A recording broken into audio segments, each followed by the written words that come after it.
Hello, hi, namaste to all of you. Welcome to this channel and now I am going to start question from 31 क्योंकि इससे पहले हम 30 question करा चुके हैं और अब हम 31 से स्टार्ट करने जा रहे हैं। अगर आपको ये वीडियो पसंद है देन लाइक जरूर करें, शेयर करें और ज़्यादा से ज़्यादा सब्सक्राइब करें और साथ में ज़्यादा से ज़्यादा शेयर भी करें। ओके, चलिए फिर स्टार्ट करते हैं 31 क्वेश्चन कि जब रक्त में हीमोग्लोबिन की कमी हो जाती है तो इसकी वजह से क्या प्रॉब्लम आती है, बुखार, सिरदर्द, चेचक या फिर अनीमिया। तो इसका जो राइट आंसर है वो है अनीमिया। ठीक है, तो ये सभी को पता है कि अनीमिया किसकी वजह से होता है, खून की कमी की वजह से होता है और हमारे रक्त में क्या होता है, हीमोग्लोबिन, क्योंकि इसी से ही हमारे ब्लड का निर्माण होता है। चलिए फिर आते हैं नेक्स्ट क्वेश्चन पर। नेक्स्ट क्वेश्चन है कि स्टार्च स्टार्च साधारण रूप में डैश में टूटता है, यानी कि कहां पर टूटता है, मुख, छोटी आंत, इस आमाशय या फिर बड़ी आंत में। तो स्टार्च जो है साधारण रूप से, यानी टूटने का मतलब है यहाँ पर पाचन से है, ठीक है, डाइजेशन से है। तो इसका जो राइट आंसर है वो है छोटी आंत, यानी कि स्मॉल इंटेस्टाइन में होता है। और स्टार्च ही नहीं, स्टार्च जो कि एक कार्बोहाइड्रेट है, यानी कि कार्बोहाइड्रेट में भी पॉलीसैकेराइड है, बहुशर्करा में आता है स्टार्च। और इसके अलावा प्रोटीन और वसा ये भी आपकी छोटी आंत में ही इनका डाइजेशन होता है। लेकिन जो स्टार्च है इसका जो पाचन है, यानी कि कह सकते हैं कि जो डाइजेशन है वो स्टार्ट कहाँ से हो जाता है, मुख से, यानी कि मुख से ही आपके स्टार्ट हो जाता है इसका पाचन। लेकिन मुख्य रूप से अगर हम बात करेंगे कहाँ पर टूटता है, टूटने का मतलब है कि जटिल अणु से ये साधारण अणु यानी कि सिंपल जो है मॉलिक्यूल में टूटते हैं और उसके बाद में उनका डाइजेशन स्टार्ट हो जाता है। तो ये मुख्य रूप से आपकी छोटी आंत में ही होता है। अब आते हैं नेक्स्ट क्वेश्चन पर। नेक्स्ट क्वेश्चन है कि पार्कर के अनुसार आराम मानव व्यवहार का प्रेरणा मूल्य है। ये बात सही है या फिर गलत है या फिर संबंधित नहीं है या फिर ये चौथा ऑप्शन है विवादित। तो पार्कर के अनुसार आराम मानव व्यवहार का प्रेरणा मूल्य है, ये बात बिल्कुल ही सही है। चलिए अब आते हैं नेक्स्ट पर। नेक्स्ट क्वेश्चन है कि पोषक तत्वों की दी गई मात्रा के ऑक्सीकरण के लिए उत्पादित कार्बन डाइऑक्साइड की मात्रा और प्रयुक्त ऑक्सीजन की मात्रा के अनुपात को डैश लब्धि के रूप में परिभाषित किया जाता है। अब देखिए यहाँ पर जो ऑप्शन दिया है वो है बुद्धि लब्धि या फिर श्वसन लब्धि या फिर परिसंचरण लब्धि या फिर मूत्रीय लब्धि। इसमें से आपको आंसर करना है। अब क्वेश्चन में यहाँ पर आपको समझा देती हूँ कि इसमें कहा क्या जा रहा है। जैसे कि मान लीजिए जो भी आप भोजन लेते हो उसमें जो भी न्यूट्रिएंट्स मौजूद हुए, स्पेशली अगर आप ग्लूकोज को लेते हो, इसको हम पहले बता चुके हैं कि वो हमारे शरीर में जाता है, जब उसका ऑक्सीडेशन होता है तो कार्बन डाइऑक्साइड की निकलता है। ठीक है, तो जब भी हम कोई भी पोषक तत्व ले रहे हैं, हमारे शरीर में जा रहा है, तो जो कार्बन डाइऑक्साइड का उत्पादन हो रहा है और हमारे शरीर के द्वारा जो ऑक्सीजन ली जा रही है, इन दोनों का अनुपात जो है उसे किस लब्धि के रूप में जाना जाता है। और ये जो लब्धि है इसको इंग्लिश में क्वेसेंट भी बोलते हैं। क्वेसेंट का मतलब है कि लब्धि यानी कि रेशियो, अनुपात। जैसे कि इंटेलिजेंट क्वेश्चन होता है, बुद्धि लब्धि होती है, तो उसमें आपका मेंटल एज डिवाइडेड बाई जो है क्रोनोलॉजिकल एज होता है। उसी तरीके से यहाँ पर भी है, लब्धि का मतलब है अनुपात, यानी कि जो आप कार्बन डाइऑक्साइड उत्पादन करो यानी कि निकाल रहे हो और जो आप ऑक्सीजन की मात्रा ले रहे हो, इन दोनों के रेशियो को किस लब्धि के रूप में जाना जाता है। तो इसका जो राइट आंसर है वो है श्वसन लब्धि। इंग्लिश में इसको हम कह सकते हैं रेस्पिरेशन क्वेसेंट या फिर श्वसन लब्धि कह सकते हैं इसको। अब आते हैं नेक्स्ट क्वेश्चन पर। नेक्स्ट क्वेश्चन है कि डैश शब्द रेशम और ऊन की भराई के लिए प्रयुक्त होता है। तो नैपिंग, वेटिंग, मॉयरिंग या फिर ग्लेजिंग। तो ऊन की भराई का मतलब है यहाँ पर जो पहले राइट आंसर है वो है आपका वेटिंग। और ये जो वेटिंग है स्पेशली यानी कि मुख्य रूप से आपका रेशम के लिए ये उपयोग किया जाता है और यहाँ पर रेशम और ऊन दोनों की भराई के लिए भी प्रयुक्त होता है, लेकिन मुख्य रूप से आपका रेशम के लिए होता है। अब देखिए रेशम में क्या होता है कि डीगमिंग की प्रोसेस होती है, यानी कि उसमें से गम निकाला जाता है, ठीक है, जो कि नेचुरली उसमें होता है। तो जब उसमें से गम को अलग किया जाता है तो रेशम का वेट जो है कम हो जाता है। तो इसको इसमें वेट और डालने के लिए, इसको और भारी करने के लिए, चूंकि इसका वेट ऑलरेडी जो है गम निकालने की वजह से कम हो जाता है, उसी को वेटिंग कहते हैं। ठीक है, तो यही चीज यहाँ पर पूछा जा रहा है कि शब्द रेशम और ऊन की भराई यानी कि उसमें वेट लाने के लिए क्या प्रयुक्त होता है? वेटिंग। नैपिंग क्या होता है? नैपिंग जो होता है कि ये रेज्ड इफेक्ट लाने के लिए होता है, यानी कि जैसे कि आपने टॉवेल में देखा होगा कि ऊपर क्या होते हैं, रोए निकले होते हैं, तो जो रोए हैं उनको निकाला जाता है यानी कि उभारा जाता है, उसके बाद में उसकी ब्रशिंग कर दी जाती है जिससे कि जो भी स्टेपल फाइबर होते हैं और जो भी वेस्ट फाइबर होते हैं वो निकल जाते हैं। ठीक, अब इसमें भी जो ऊपर रोए निकाले जाते हैं उनको जो है पाइल बोलते हैं, और वो भी दो प्रकार के होते हैं, एक तो आपके कट पाइल होते हैं और दूसरे अनकट पाइल होते हैं। तो जो कट पाइल होता है, कट पाइल, इसमें क्या होता है, जो रोए ऊपर कपड़े के ऊपर निकाले जाते हैं उनको कट कर दिया जाता है, ठीक है। और जो अनकट पाइल है इसमें क्या होता है, रोए को कट नहीं किया जाता है। तो आपने स्पेशली कॉटन का हम टॉवेल का एग्जांपल देंगे तो उसमें आपने देखा होगा कि ऊपर रोए एक तो आपके कट दिखाई पड़ेंगे कुछ, और कुछ में आपने देखा होगा टॉवेल में ऊपर ऐसे राउंड शेप में रहते हैं, तो वो कट नहीं होते हैं, उसी को अनकट पाइल बोलते हैं। तो वही जो आपके कपड़े के ऊपर जो रोए हैं वो रेज्ड इफेक्ट है जो कि नैपिंग कहलाता है। ओके, फिर मोयरिंग अभी आगे हम इसको डिस्कस करेंगे, इसलिए हम यहाँ पर नहीं बता रहे। ग्लेजिंग का मतलब होता है कपड़ों में चमक लाना। चलिए अब आते हैं नेक्स्ट पर। अब यहाँ पर क्वेश्चन है कि ऊष्मा का कुचालक क्या कौन सा रेशा है? सूत है, रेशम है, लिनन है या फिर रेयॉन है? तो सूत का मतलब यहाँ पर कॉटन समझिएगा, सूत मीन्स धागा भी होता है लेकिन यहाँ पर ये कॉटन से मतलब है। तो कॉटन, सिल्क, लिनन और रेयॉन, तो इसमें से कौन सा जो है ऊष्मा का कुचालक है? तो आंसर है इसका राइट, रेशम। ठीक है, अब कैसे? देखिए, ऊष्मा का कुचालक का मतलब है जिसमें जो है ताप का संचालन अच्छे से नहीं होता है।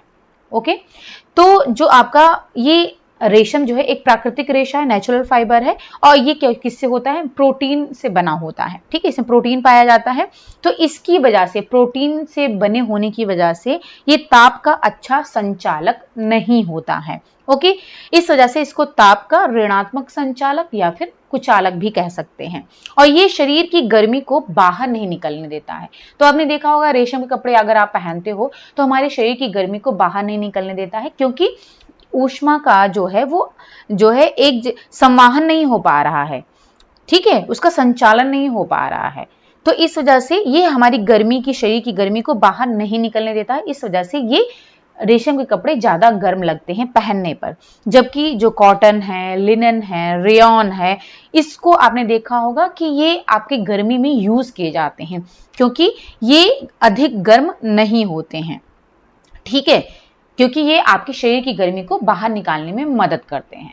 तो इस तरीके से जो आपका कॉटन है, लिनन है, रेयॉन है, ये रेशम की अपेक्षा अधिक गर्म नहीं होते, इस वजह से इनका उपयोग जो है गर्मियों में किया जाता है, जबकि रेशम का नहीं किया जाता है, बहुत कम यूज किया जाता है। अब यहां पर क्वेश्चन है कि पटोला जो साड़ियां हैं वो डैश द्वारा उत्पादित की जाती हैं, किसके द्वारा? पैठनी के द्वारा, टाई एंड डाई के द्वारा, हिमरस के द्वारा या फिर ब्लॉक डाइंग के द्वारा। पटोला साड़ियां, जो पटोला साड़ियां कहाँ की हैं? ये गुजरात की हैं। ठीक है, ये गुजरात की हैं पटोला साड़ियां, और इनमें जो डिजाइन की जाती है, यानी डिजाइन तैयार की जाती है, वो टाई एंड डाई के द्वारा की जाती है पटोला साड़ियों में, यानी कि टाई एंड डाई का उपयोग किया जाता है पटोला साड़ियों में। अब आते हैं नेक्स्ट क्वेश्चन पर। सर्फ एक है क्या? डिटर्जेंट, साबुन, कास्टिक सोडा या फिर वसा? तो यहां पर निर्माण की बात नहीं हो रही, यहां पर पूछा जा रहा है कि सर्फ है क्या? तो ये एक डिटर्जेंट है। ठीक है, सिंपल सा आंसर है, डिटर्जेंट है ये। फिर आता है नेक्स्ट क्वेश्चन कि प्रेम और स्नेह, ये हटा दीजिए। प्रेम और स्नेह डैश आवश्यकता है। ठीक है, कैसी आवश्यकता है? जैविक, अहम्मानी, मनोसामाजिक या फिर संवेदी आवश्यकता है। तो प्रेम और स्नेह ये दोनों ही मनोसामाजिक आवश्यकता है, यानी कि साइको सोशल। साइको का मतलब है कि हमारे दिमाग से, हमारे इमोशन से संबंधित होता है प्रेम और स्नेह। ठीक है, और सोशल का मतलब है जो आप प्रेम और स्नेह दिखाते हो वो दूसरों के साथ में दिखाते हो, प्रेम और स्नेह। तो इस तरीके से ही साइको सोशल आवश्यकता है। ओके, चलिए अब आते हैं नेक्स्ट क्वेश्चन पर। तो यहां पर है कि बालक को पहला ढालने वाला यानी कि मोल्डर है। बालक को ढालने वाला, जो पहले ढालने वाला होता है मोल्डर, उसे क्या बोलते हैं? पहला मोल्डर किसे बोलते हैं?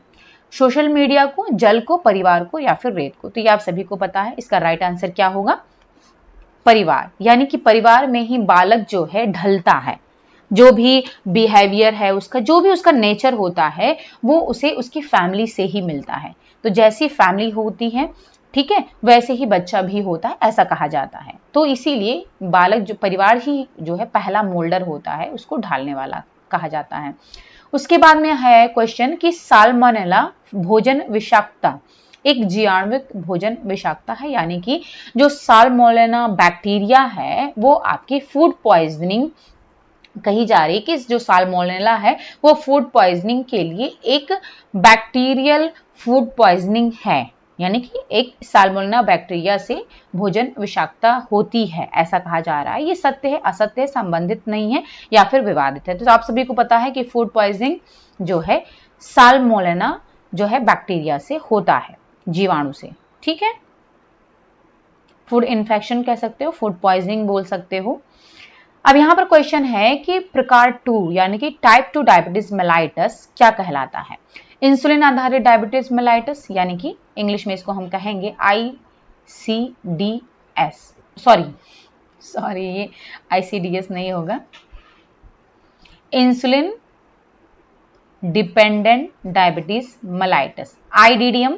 दूसरा है गैर इंसुलिन आधारित डायबिटीज मेलाइटस, यानी कि NIDDM। Okay, non insulin dependent diabetes mellitus. तीसरा है कुपोषण संबंधी डायबिटीज मेलाइटस, यानी कि ये आपका है malnutrition related diabetes mellitus, MRDM। और जो चौथा है ये है आपका गर्भावस्था की डायबिटीज मेलाइटस, जिसे कि हम कहते हैं गेस्टेशनल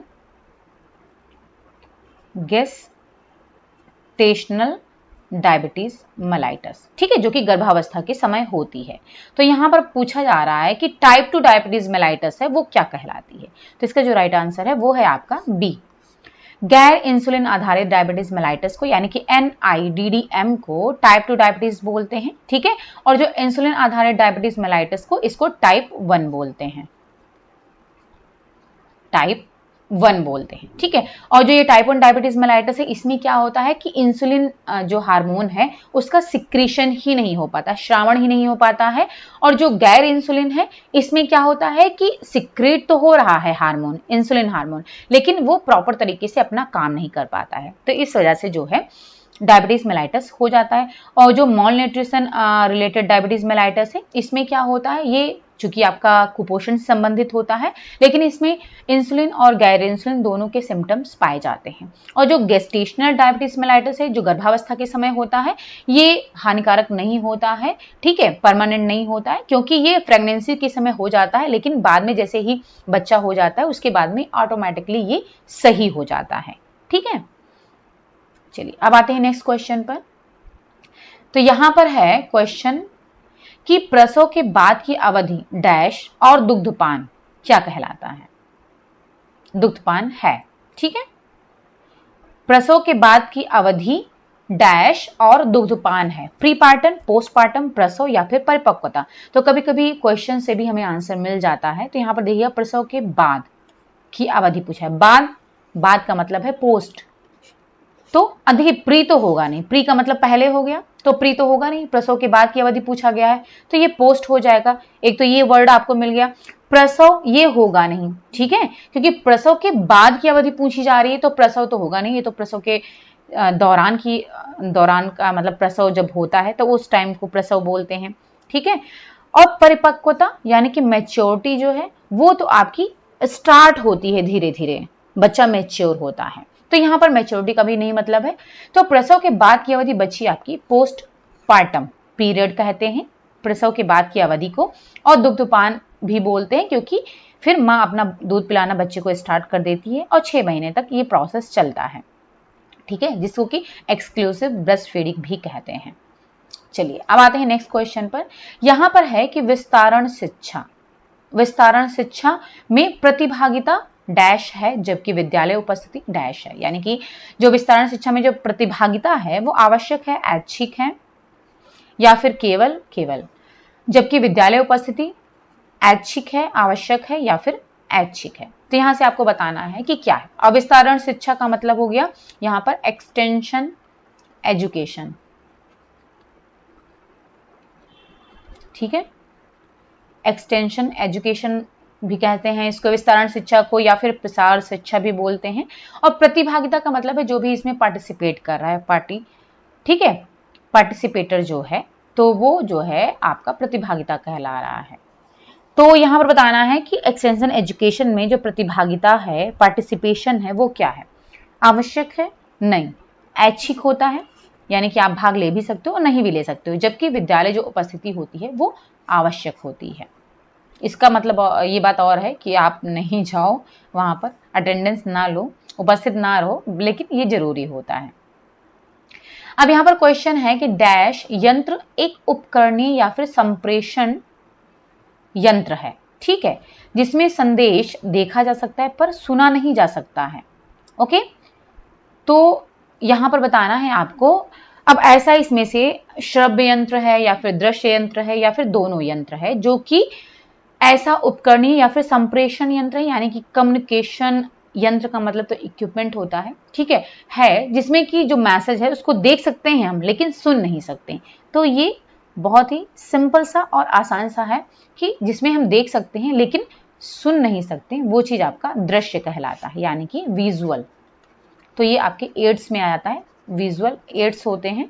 और श्रव्य जो होता है ये ऑडियो होता है, जिसमें कि हम सिर्फ सुन सकते हैं लेकिन देख नहीं सकते। और श्रव्य और दृश्य में क्या होता है, दोनों होता है, इसको ऑडियो विजुअल एड्स बोलते हैं, यानी कि देख भी सकते हैं और सुन भी सकते हैं। जैसे कि आपका टेलीविजन है, उसको हम देख सकते हैं, सुन सकते हैं। कठपुतली का जो डांस होता है वो भी हम देख सकते हैं और सुन सकते हैं। तो जो भी हम दोनों कर सकते हैं उसको ऑडियो विजुअल एड्स बोलते हैं। 46 क्वेश्चन है कि डैश वो व्यक्ति है जो परिचालन में संप्रेषण की प्रक्रिया आरंभ करता है। अब कौन सा व्यक्ति है जो कि परिचालन में संप्रेषण यानी कि कम्युनिकेशन की प्रोसेस को स्टार्ट करता है?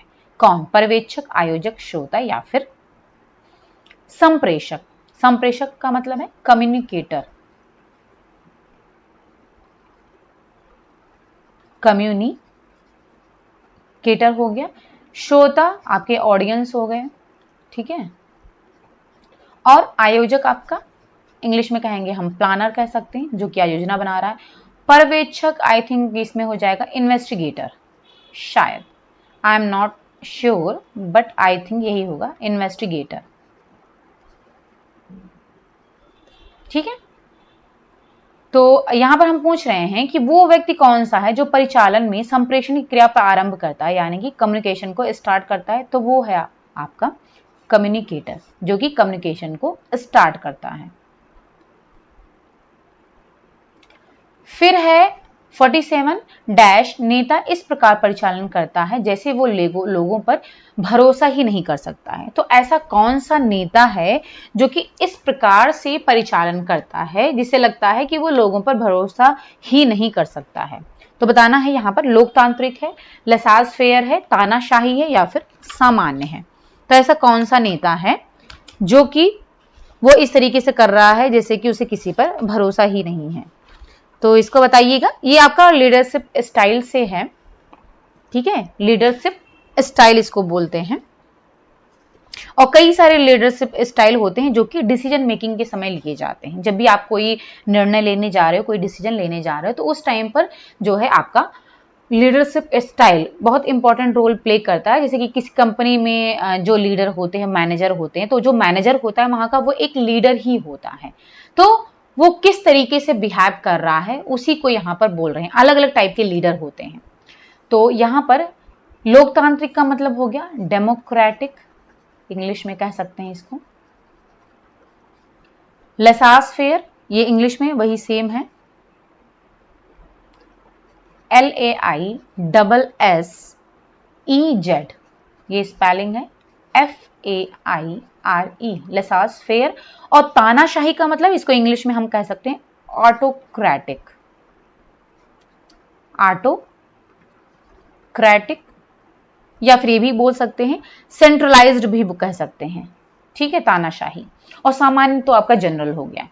तो यहां पर पूछा जा रहा है कि वो कौन सा नेता है जो कि लोगों पर भरोसा नहीं कर सकता है, तो वो है आपका कौन सा, तानाशाही, यानी कि जो ऑटोक्रेटिक लीडर होता है वो क्या होता है कि वो सिर्फ अपना ही डिसीजन लेता है। यानी कि अगर मान लीजिए जो तानाशाह टाइप का मैनेजर है किसी कंपनी में, तो वो क्या करेगा, खुद ही अपना ही उसका डिसीजन मायने रखता है। वो किसी भी एम्प्लॉय से जो है उनके विचारों को जो है साथ में शामिल नहीं करता है, ठीक है, उनसे कोई भी मतलब नहीं होता है, वो खुद अपना डिसीजन ले लेता है। यानी कि जो भी डिसीजन लेना होता है वो अकेले लेता है, उसमें किसी के भी जो है थॉट्स को वो शामिल नहीं कर रहा है, किसी भी कुछ भी नहीं पूछता है। जबकि जो डेमोक्रेटिक लोकतांत्रिक है, लोकतांत्रिक का मतलब है कि जिसमें कि दोनों के डिसीजन शामिल होते हैं, मैनेजर और जो एम्प्लॉय है दोनों के डिसीजन शामिल होते हैं, ठीक है। लोकतांत्रिक का मतलब है जैसे कि हमारा इंडिया है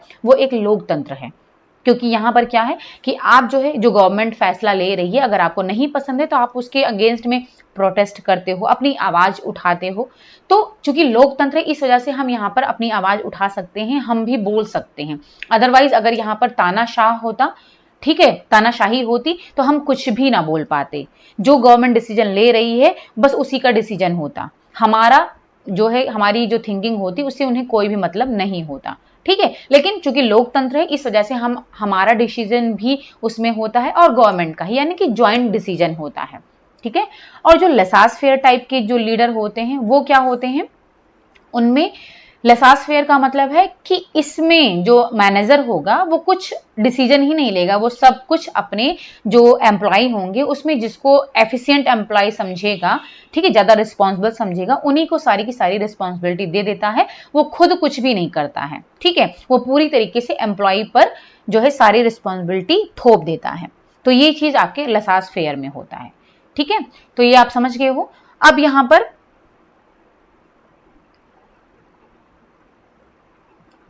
चलिए, तो यहां पर इसका ऑटोक्रेटिक राइट आंसर है, ये यहां पर मैं मिटा देती हूं अदरवाइज आप कंफ्यूज हो जाओगे, ठीक है, ओके। चलिए अब आते हैं नेक्स्ट क्वेश्चन पर। ये लीडरशिप स्टाइल का था। अब यहां पर क्वेश्चन है 48 कि आरंभिक बाल्यकाल, आरंभिक बाल्यकाल से भी जाना जाता है, यानी जो अर्ली चाइल्डहुड है, अर्ली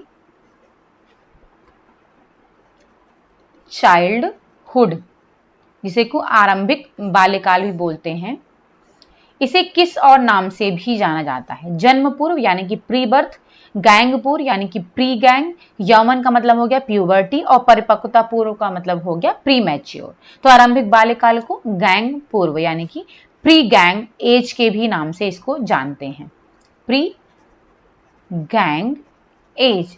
और जो आपका लेट चाइल्डहुड होता है, लेट चाइल्डहुड जिसे कि पश्च बाल्यावस्था बोलते हैं, इसको गैंग एज बोलते हैं, ठीक है। लेट चाइल्डहुड को गैंग एज, जबकि जो आरंभिक बाल्यकाल अर्ली चाइल्डहुड को प्री गैंग एज कहते हैं। चलिए अब आते हैं नेक्स्ट पर। 49 क्वेश्चन है कि संप्रेषण का पूर्व कथन रूप है। कहने की संप्रेषण का मतलब है कि यहां पर बच्चे के संदर्भ में ये बात हो रही है कि जब बच्चा कम्युनिकेशन करना स्टार्ट करता है, यानी कि कम्युनिकेशन में अपने जो भावनाओं को, अपने विचारों को, अपनी बातों को एक दूसरे से शेयर करना स्टार्ट करता है, तो उससे पहले, कम्युनिकेशन से पहले की जो अवस्था होती है, जो यानी कि लैंग्वेज डेवलपमेंट का जो लैंग्वेज डेवलपमेंट स्टेज होता है, तो वो क्या क्या है, बलबलाना। तो यहां पर बलबलाना का मतलब है बैबलिंग, ठीक है, बैबलिंग। हाव भाव का मतलब है गेस्चर्स, यानी कि अपनी शारीरिक हाव भाव के द्वारा लोग अपनी बातों को समझाने की कोशिश करते हैं। और भावनात्मक अभिव्यक्तियां हो गई, यानी कि जो इमोशनल थॉट्स हैं वो चीजें आ गई। तो यहां पर पूछा गया है कि कम्युनिकेशन से पहले का जो स्टेज है वो क्या क्या है, ठीक है। तो ये पर यहां पर सभी आ जाएंगे, उपर्युक्त सभी बैबलिंग भी, गेस्चर्स भी, और जो आपकी भावनात्मक अभिव्यक्तियां हैं ये भी। और अगर हम कहें कि जो लैंग्वेज डेवलपमेंट है वो स्टार्ट कहाँ से होता है, तो सबसे पहले बच्चे की क्राइंग से, रोने से स्टार्ट होता है। ठीक है, सबसे पहले बच्चा रोता है, ठीक है, पहले क्राइंग होती है, उसके बाद में क्वीइंग स्टेज आती है, ठीक है, और क्वीइंग के बाद में बैबलिंग आती है। क्वीइंग के बाद में बैबलिंग, बैबलिंग का मतलब है जैसे ब ब ब द द मा, ठीक है, एक अक्षर जो बच्चा बोलता है, ब ब द द, इस टाइप का, तो वो आपका बैबलिंग कहलाता है। ठीक है, क्राइंग, क्वीइंग, बैबलिंग, और इसके बाद में, बैबलिंग के बाद में फिर टेलीग्राफिक स्पीच आ जाती है। ठीक है, टेलीग्राफिक स्पीच यानी कि इसमें एक या दो वर्ड बच्चे बोलना स्टार्ट कर देते हैं, टेलीग्राफिक स्पीच को बोलते हैं। ठीक है, फिर धीरे धीरे गेस्चर्स वो अपने हाव भाव के द्वारा समझाने लगते हैं, फिर भावनात्मक अभिव्यक्तियां भी शामिल हो जाती हैं। तो इस तरीके से लैंग्वेज डेवलपमेंट में कई सारी प्रोसेसेस हैं। तो क्राइंग से ये स्टार्ट होता है, सबसे पहला स्टेज क्राइंग होता है लैंग्वेज डेवलपमेंट में। चलिए, अब इस पीडीएफ का लास्ट क्वेश्चन है, अभी दूसरा भी पीडीएफ वो भी हम पढ़ेंगे। ठीक है, तो इस पीडीएफ का लास्ट क्वेश्चन है कि दिए जाने के कारण या फिर संक्रमण के परिणाम के रूप में अधिग्रहित किया जाता है, प्राकृतिक, सक्रिय या फिर निष्क्रिय, या फिर चौथा है आंसर अधिग्रहित। ठीक है, तो यहां पर जो क्वेश्चन है इसमें ये पूछा जा रहा है, मैं क्वेश्चन समझा देती हूँ कि पूछा क्या जा रहा है क्वेश्चन में, कि अगर मान लीजिए कोई संक्रमण आपको हो गया, ठीक है, तो उसके परिणाम के रूप में जो अधिग्रहित किया जाता है वो क्या होता है। यानी जैसे मान लीजिए कि एक बार आपको संक्रमण हो गया, उसके बाद में जब दोबारा संक्रमण होता है तो जो पहले संक्रमण का जो रिजल्ट आता है उसको किस टाइप की इम्यूनिटी बोलते हैं। ठीक है, इम्यूनिटी, ये जो है आपका प्रतिरक्षा प्रणाली से क्वेश्चन है, यानी कि इम्यूनिटी से है, इम्यूनिटी सिस्टम से ये क्वेश्चन है। ठीक है, तो इसमें पूछा जा रहा है क्योंकि जो इम्यूनिटी होती है ना, दो टाइप की होती है, एक तो आपकी इननेट होती है और दूसरी होती है आपकी एक्वायर्ड। ठीक है, तो जो इननेट इम्यूनिटी होती है, इननेट या फिर इसको हम नेचुरल भी बोल सकते हैं, प्राकृतिक भी कह सकते हैं। इननेट जो इम्यूनिटी होती है, तो यहां पर मैं थोड़ा सा बता देती हूं आपको, इम्यूनिटी, ठीक है, प्रतिरक्षा तंत्र, तो ये दो टाइप की होती है, एक होती है आपकी इननेट या फिर इसको हम नेचुरल भी कह सकते हैं, और दूसरी जो होती है आपकी वो एक्वायर्ड होती है। ठीक है, जिसको कि हिंदी में हम अधिग्रहित बोल रहे हैं। तो जो आपकी इननेट इम्यूनिटी होती है ये आपकी जन्मजात होती है। कहने का मतलब है कि आप अपने, जब आपका जन्म, बच्चे का जन्म होता है तो इसमें उसके शरीर में ऑलरेडी ये होती है इननेट इम्यूनिटी, नेचुरल, इसी वजह से इसको प्राकृतिक बोल रहे हैं क्योंकि ये जन्मजात है, बाय बर्थ होती है। और जो एक्वायर्ड इम्यूनिटी होती है ये जो है जब बच्चे में जन्मजात नहीं होती है, ये बच्चा एक्वायर्ड करता है, यानी कि इसको प्राप्त करता है। एक्वायर का मतलब है इसको प्राप्त करता है, इस इम्यूनिटी को एक्वायर करता है। ठीक है, अब जो इनेट इम्यूनिटी है इसमें क्या होता है कि जैसे कि ये आपके शरीर के अंगों पर उपलब्ध होती है, मतलब होती हैं, जैसे कि कहाँ कहाँ पर पाई जाती हैं, हमारे स्किन में पाई जाती हैं, हमारी आंखों में पाई जाती हैं, हमारे लंग्स में पाए जाते हैं। ठीक है, इसके अलावा आंख है, लंग्स हो गया, हमारे मुंह में पाए जाते हैं। ठीक है, तो ये आपके इनेट इम्यूनिटी हैं, क्योंकि ये क्या करते हैं कि जैसे कोई भी मान लीजिए वो है, कोई भी माइक्रो ऑर्गेनिज्म है, तो जब वो अटैक करने से पहले ही, यानी कि हमारे शरीर के अंदर घुसने से पहले ही उनको नष्ट कर देती हैं। ये जो इननेट इम्यूनिटी का मतलब यही होता है कि हमारे शरीर में प्रवेश करने से पहले ही उनको खत्म कर देते हैं। तो अब जैसे हमारा स्किन है, तो स्किन क्या कर रहा है कि हमारे शरीर के अंदर इनको घुसने से पहले ही स्किन में जो है पसीना निकलता है। ठीक है, और पसीने के साथ साथ में जो है आपका पसीना निकल रहा है। ठीक है, स्वेट ग्लैंड से स्वेटिंग होती है और सिबेसिस ग्लैंड से ऑयल निकलता है। तो ये क्या हो रहा है, जो पसीना निकल रहा है, जो हमारे शरीर से ऑयल निकल रहा है, ये क्या करते हैं कि बाहर से जो भी माइक्रो ऑर्गेनिज्म है उनको खत्म कर देते हैं, यानी कि हमारे शरीर के अंदर इनकी एंट्री ही नहीं होने देते हैं। ओके, तो इस तरीके से हमारी स्किन काम करती है। उसके बाद में अगर अब हम बात करें अपनी आँखों की, तो आँखों में क्या होता है कि आँखों में आँसू आते हैं, ठीक है? तो जो आँसू निकलते रहते हैं, ये क्या करते हैं, ये भी जो जीवाणु होते हैं, माइक्रो ऑर्गेनिज्म हैं, उनको क्या करते हैं, खत्म कर देते हैं, ठीक है? खत्म कर देते हैं। और इसमें साथ-साथ में एंजाइम भी उपस्थित होता है, जिसे कि बोलते हैं क्या बोलते हैं इसको, लाइसोजाइम बोलते हैं, जो कि हमारे आंसू में भी उपलब्ध होता है। जो पानी निकल रहा है हमारी आंखों से, उसमें भी ये होता है। और ये क्या करता है, लाइसोजाइम जो है उनको जो भी ऑर्गेनिज्म है, माइक्रो ऑर्गेनिज्म है, उनको क्या करते हैं, खत्म कर देते हैं। और ठीक है, साथ साथ में उनको खत्म करके उनको डाइजेस्ट कर लेते हैं। और जो मृत हो गए हैं उनको क्या करते हैं, हटा देते हैं, अवशेष जो बचते हैं उनको बाहर फेंक देते हैं। तो इस तरीके से हमारे शरीर में क्या होता है कि ये जो है आ नहीं पाते हैं, शरीर के अंदर एंट्री नहीं ले पाते हैं। ओके, अब इसके बाद में तो ये हमने बता दिया, दो बताया आपको, ठीक है? एक तो स्किन के बारे में बताया, एक ये बताया। फिर उसके बाद में है फेफड़े, लंग्स की बात करें तो लंग्स में क्या होता है कि ये जो है हमारा जो फेफड़ा है, फेफड़े के वायु मार्ग की जो अस्तर होती है, वायुमग यानी कि जो ट्रैकिया होता है, तो उसकी लाइनिंग पर जो है चिपचिपे और गाढ़े पदार्थ निकलते रहते हैं, जिसे कि म्यूकस बोलते हैं। तो क्या होता है, जब हवा के साथ में फेफड़ों के लिए कोई भी नुकसानदेह पदार्थ अंदर आता है तो फेफड़ों की सुरक्षा करना बहुत जरूरी होता है। और जो ये म्यूकस है, जो कि चिपचिपे गाढ़े पदार्थ म्यूकस हैं, जो फेफड़ों के वायु मार्ग की लाइनिंग पर होते हैं, तो ये क्या करते हैं, ये सुरक्षा करते हैं।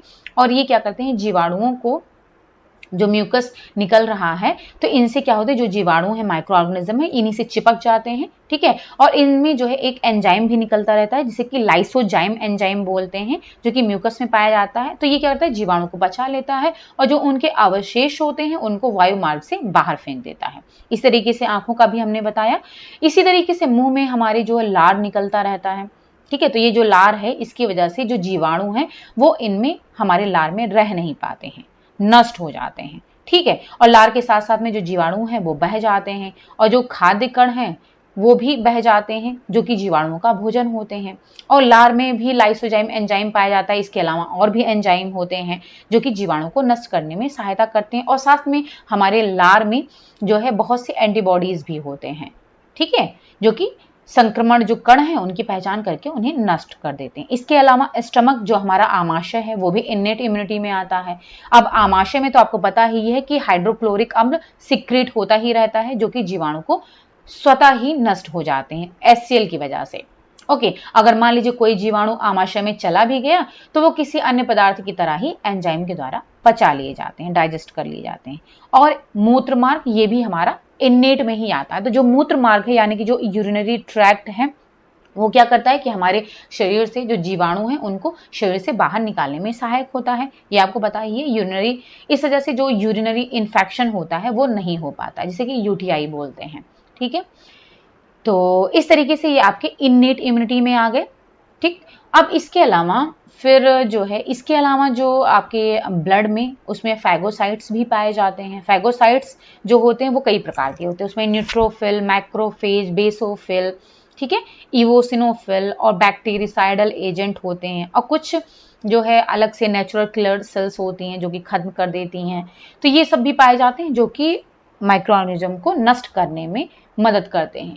अच्छा, इसके अलावा आपने कभी अगर देखा होगा कि स्वेलिंग आ जाती है, तो जब भी हमारे शरीर में ऊतक जो होते हैं, टिश्यू, उनको किसी भी प्रकार की हानि पहुंचती है तो उससे हमारे शरीर के ऊतकों में से ऐसा रासायनिक द्रव्य निकलता है जो कि सूजन उत्पन्न कर देता है, ठीक है। अब इसकी वजह से वो रेड हो जाता है, वहाँ पर स्वेलिंग हो जाती है, गर्मी भी होता है, दर्द भी होता है। तो जिसकी वजह से क्या होता है, जो कुछ लक्षण उत्पन्न होते हैं वो किस वजह से हो रहे हैं, क्योंकि वहाँ पर क्या होता है, रक्त प्रवाह बढ़ जाता है, ठीक है। और जो रक्त वाहिनियों से पानी और प्रोटीन भी निकलने लगते हैं।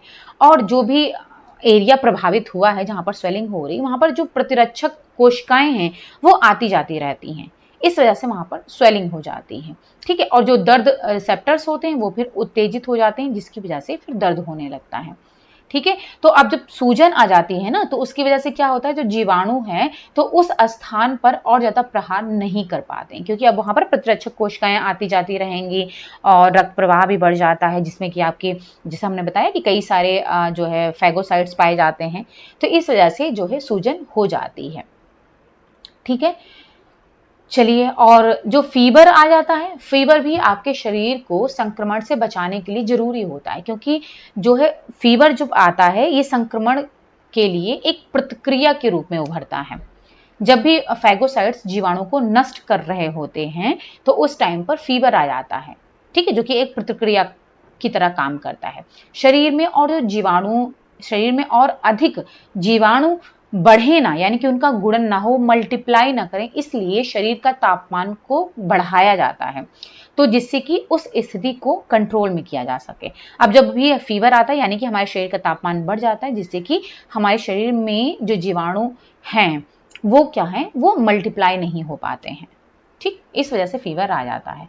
फिर जो दूसरा है आपका एक्वायर्ड इम्यूनिटी, तो एक्वायर्ड इम्यूनिटी क्या होती है कि ये जो है इसमें जीवाणु के शरीर में प्रवेश करने के बाद ही ये प्रोसेस स्टार्ट होती है, और ये क्षमता जीवाणुओं को पहचानने के बाद ही अपना कार्य शुरू करती है। ठीक है, ये पहले से किसी भी प्रकार के जीवाणु को नष्ट करने के लिए तैयार नहीं होते हैं। जैसे कि आपका इननेट था, इसमें क्या था कि वो पहले से ही तैयार रहते हैं, जैसे ही मतलब वो शरीर के अंदर घुसने ही नहीं पाते, जैसे ही वो अटैक करते हैं तुरंत ही उनको बाहर ही नष्ट कर देते हैं। जबकि जो आपकी एक्वायर्ड इम्यूनिटी है ये क्या करती है, पहले से किसी भी प्रकार के जीवाणु को नष्ट करने के लिए तैयार नहीं होती है। ये जीवाणु को पहले पहचानती है, उसके बाद में अपना काम स्टार्ट करती है, और एक बार जीवाणुओं के प्रति प्रतिक्रिया जो है करने के बाद अर्जित रोग प्रतिरोधक प्रणाली जो है वो हमारे शरीर की रक्षा के लिए रक्षात्मक प्रतिक्रियाओं का निर्माण बहुत ही तीव्र गति से करने लगती है। यानी कि एक बार अगर ये जो है माइक्रो जो जीवाणु है उनको पहचान जाती है ना, फिर दोबारा जो है उनको इतनी तेजी से खत्म करती है, तीव्र गति से, कि आपको पता भी नहीं चलता है। तो आपने अभी कभी देखा होगा कि जैसे एक बार आपको कोई भी इन्फेक्शन हो जाता है तो पहले टाइम तो आप लंबे समय तक बीमार पड़ते हो, लेकिन अगर दूसरी बार वही इन्फेक्शन हो रहा है तो क्या होता है, जो हमारी जो एक्वायर्ड इम्यूनिटी है वो क्या होती है, उनको पहचान लेती है, क्योंकि पहले बार जो संक्रमण होता है तो उस टाइम तो वो अवेयर नहीं होती है, उनको पहचानती है, उसके बाद में काम स्टार्ट करती है। दोबारा क्या होता है, वो पहले से ही पहचानी रहती है, वो मेमोरी में फीड रहता है, जैसे ही उसने फिर दोबारा संक्रमण होता है वो फटाफट काम अपना स्टार्ट कर देती है, क्योंकि ऑलरेडी वो पहचान चुकी है उनको, उसकी मेमोरी में पहले से ही उपस्थित है, वो फीड है। ठीक है, तो इसको एक्वायर्ड इम्यूनिटी कहते हैं। और जो एक्वायर्ड इम्यूनिटी है इसमें जो ये काम होता है वो आपके दो सेल के माध्यम से होता है, टी सेल और एक होता है बी सेल। ठीक है, और इननेट में तो हमने बता ही दिया आपको कौन कौन से अंग आते हैं और कौन कौन से आपके जो ब्लड में पाए जाते हैं। चलिए अब आते हैं हम दूसरे पीडीएफ पर। अब इसमें जो पहला क्वेश्चन है वो है ये कि शरीर के कार्य पर भोजन का अध्ययन किस रूप में परिभाषित है, विज्ञान, खाद्य विज्ञान, पथ्य या फिर पोषण। तो इसमें शरीर के कार्य पर भोजन का अध्ययन का मतलब ये है कि जब भी हम कोई भी भोजन लेते हैं तो उनमें जो न्यूट्रिएंट्स हैं, ठीक है, उनका जो एक्शन है, इंट्रैक्शन है, ठीक है, तो ये जो है जो कि हमें हमारे शरीर को हेल्दी बना रहा है, और मतलब हेल्दी और जो बीमारी होती है यानी डिजीज और हेल्दी, इन दोनों कंडीशन के बीच में एक बैलेंस स्थापित करने का काम करता है। तो ये हमारे जो न्यूट्रिएंट्स होते हैं वही काम करते हैं, और ये किसके द्वारा काम होता है, जब भी हम भोजन लेते हैं यानी कि इंजेस्ट करते हैं, फिर उसका डाइजेशन होता है, उसके बाद में उसका एब्जॉर्प्शन होता है, उसके बाद में उसका ट्रांसपोर्ट होता है, फिर वो यूटिलाइज होता है, यानी कि हमारे शरीर के द्वारा उसका उपभोग कर लिया जाता है। जहां जहां उसका काम होता है वहां पर उन न्यूट्रिएंट्स का यूज हो जाता है, और जो भी एक्स्ट्रा बचते हैं, वेस्ट होते हैं, वो हमारे शरीर से बाहर निकल जाते हैं। तो इन प्रोसेसिंग के द्वारा जो न्यूट्रिएंट्स हैं वो अपना काम करते हैं, इंटरेक्ट करते हैं साथ में, और इस तरीके से हमारे शरीर को हेल्दी बनाए रखने का काम करते हैं। ठीक है, तो ये पूछा जा रहा है कि हमारे इसमें इसको कहते क्या है, किस रूप में इसको परिभाषित किया जाता है, तो वो है आपका पोषण। इसको क्या बोलते हैं, इसको बोलते हैं न्यूट्रिशन, यानी कि पोषण बोलते हैं।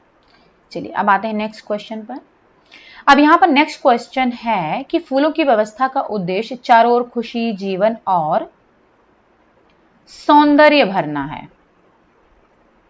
ठीक है, सौंदर्य भरना है। ये किसने कहा? A.H. रट, रहीना बेगम, श्रीलक्ष्मी या फिर सुमति मुदाम्बी। तो इसको कहा है A.H. रट ने कि फूलों की व्यवस्था का उद्देश्य चारों ओर खुशी, जीवन और सौंदर्य भरना है।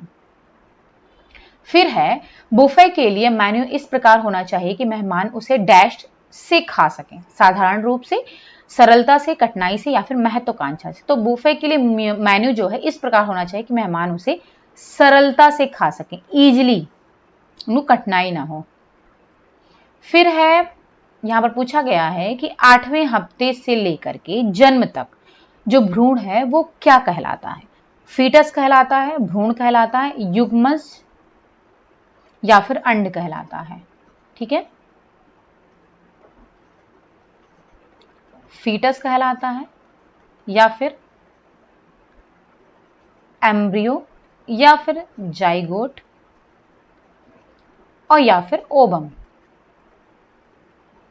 ठीक है, तो जल्दी से बताइएगा कि इसमें क्या होगा। 8वें हफ्ते से लेकर जन्म तक जो भ्रूण है वो क्या कहलाता है? ठीक है, तो इसका जो राइट आंसर है वो है आपका फीटस। ये पीरियड ऑफ फीटस कहलाता है। ठीक है, और इसके अलावा दो और पीरियड होते हैं। जो पहला पीरियड होता है उसको बोलते हैं period of ovum, period of ovum कहते हैं। ठीक है, जो कि आपका होता है कॉन्सेप्शन से लेकर के, यानी कि जब गर्भधारण होता है उससे लेकर के कॉन्सेप्शन टू 2 वीक, 2 सप्ताह तक का ये समय होता है। और जो दूसरा पीरियड है वो होता है पीरियड ऑफ एम्ब्रियो, यानी कि भ्रूण की अवस्था इसको बोलते हैं। ये होता है आपका 2 वीक से लेकर के 2 वीक टू 8 वीक, यानी कि 2 सप्ताह से लेकर के 8 सप्ताह तक का होता है। और फिर जो है जो तीसरा पीरियड है जिसे हम बोल रहे हैं पीरियड ऑफ फीटस, जो कि 8वें सप्ताह से लेकर के जन्म तक का होगा। अच्छा, कहीं कहीं पर ये आपको 8वां सप्ताह लिखा भी मिल जाएगा और कहीं कहीं पर ये आपको 9 सप्ताह यानी 9th वीक से लेकर के जन्म तक भी लिखा मिल जाएगा। तो कंफ्यूज मत होइएगा, क्योंकि 2 से 8 वीक तक का ये है एम्ब्रियो, तो इस वजह से कहीं कहीं पर 9 से स्टार्ट किया है, कहीं पर 8 से स्टार्ट किया है। तो ये 3 पीरियड होते हैं, period of ovum, conception to 2 week, period of embryo 2 week से 8 week, of foetus, period of foetus 8th week से लेकर के जन्म तक का। चलिए अब आते हैं नेक्स्ट क्वेश्चन है कि रंग का नाम दर्शाता है, यानी कि इसमें से क्या है? प्रकाश, वर्ण, मान या फिर गहराई। प्रकाश का मतलब आप लाइट है, समझ ही रहे हो। वर्ण का मतलब है यहां पर ह्यू, मान का मतलब है वैल्यू और गहराई का मतलब है इंटेंसिटी। ठीक है, तो अब इसमें से रंग का नाम पूछा गया है, कौन दर्शाता है? तो वो है आपका ह्यू। ह्यू का मतलब है रंग का नाम, लाल, हरा, नीला, पीला, तो ये इसको ह्यू बोलते हैं, ये रंग का नाम होता है। और जो वैल्यू होता है इसको कहते हैं लाइटनेस और डार्कनेस ऑफ कलर, यानी कि हल्कापन और गाढ़ापन जो होता है कलर का, वो आपका वैल्यू होता है। और ये जो तीसरा है इंटेंसिटी, इसको बोलते हैं ब्राइटनेस और डलनेस ऑफ कलर। अब ब्राइटनेस और डलनेस का मतलब है, डल का मतलब है हिंदी में पता नहीं सॉरी, इसकी आप हिंदी देख लीजिएगा कि ब्राइटनेस और डलनेस के आप बोलते हैं। ब्राइट का मतलब है कि थोड़ा सा जो थोड़ी सी चमक होती है जिनमें, और डल का मतलब है थोड़ा सा जो उदासीन टाइप के होते हैं, डल। ठीक है, अब एग्जैक्ट इसकी हिंदी आई डोंट नो। सो तो इंटेंसिटी जो होती है वो ब्राइटनेस और डलनेस ऑफ कलर शो करती है। ठीक है, और इसको इंटेंसिटी को एक चीज और बोलते हैं क्रोमा। तो क्रोमा ऑफ कलर भी अगर कहीं पर आ जाता है तो उसका भी मतलब ब्राइटनेस और डलनेस ऑफ कलर होगा। ठीक है, अच्छा देखिए इसमें एक चीज और होती है कि अगर मान लीजिए किसी भी एरिया का जो कलर वो ब्राइट है, तो वो एरिया आपको बड़ा दिखाई पड़ेगा। अगर उस एरिया का कलर डल है तो वो एरिया आपको छोटा दिखाई पड़ेगा। जबकि अगर हम डार्क कलर और लाइट कलर की बात करें तो जो लाइट कलर, अगर मान लीजिए जैसे आपने देखा होगा, इसका एग्जांपल, बेस्ट एग्जांपल है कि आप अपने घर की सीलिंग देखिए, यानी कि जो छत है आपकी, तो वो क्या होती है, अक्सर आपने देखा होगा कि व्हाइट कलर से कराई जाती है जो सीलिंग। क्यों कराई जाती है? क्योंकि जो लाइट कलर होता है वो क्या होता है, एक तो दूरी का आभास कराता है और दूसरा एरिया को थोड़ा सा बड़ा दिखाई देता है, दिखाता है। ठीक है। और जो डार्क कलर होता है, यानी कि गाढ़ा कलर होता है, डार्क कलर होता है बहुत, वो क्या करता है, वो ज्यादातर आपने देखा होगा कि हम उसके लिए जो है अपने फर्श पर यूज करते हैं डार्क कलर। ठीक है। क्योंकि जो डार्क कलर है वो आपकी नियर, यानी कि दूरी नहीं बल्कि निकटता का आभास कराता है। ठीक है। और साथ साथ में वो जो है कम, एरिया को कम भी दिखाता है डार्क कलर, जबकि लाइट कलर आपको दूरी का आभास कराता है और साथ साथ में जो है बड़ा भी दिखाता है। ऑब्जेक्ट को, किसी भी ऑब्जेक्ट को बड़ा दिखाई पड़ता है अगर वो लाइट कलर में कर दिया जाए तो। ठीक है। तो ये चीज है ब्राइटनेस, डलनेस और लाइटनेस और डार्कनेस। चलिए अब आते हैं नेक्स्ट क्वेश्चन पर। तो नेक्स्ट क्वेश्चन है यहां पर कि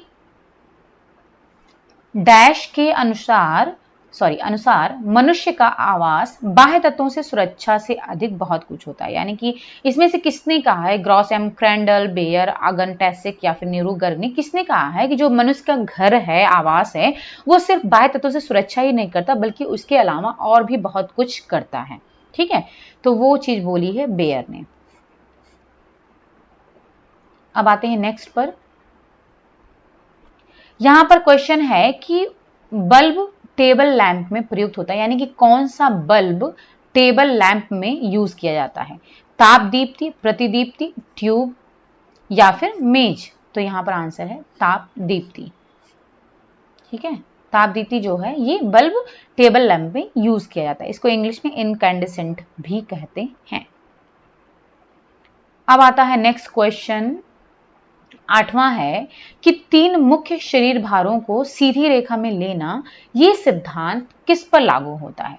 शरीर की स्थिति में परिवर्तन, उत्पादन क्रम में, तैयार उत्पाद में या फिर कच्चे पदार्थ में परिवर्तन।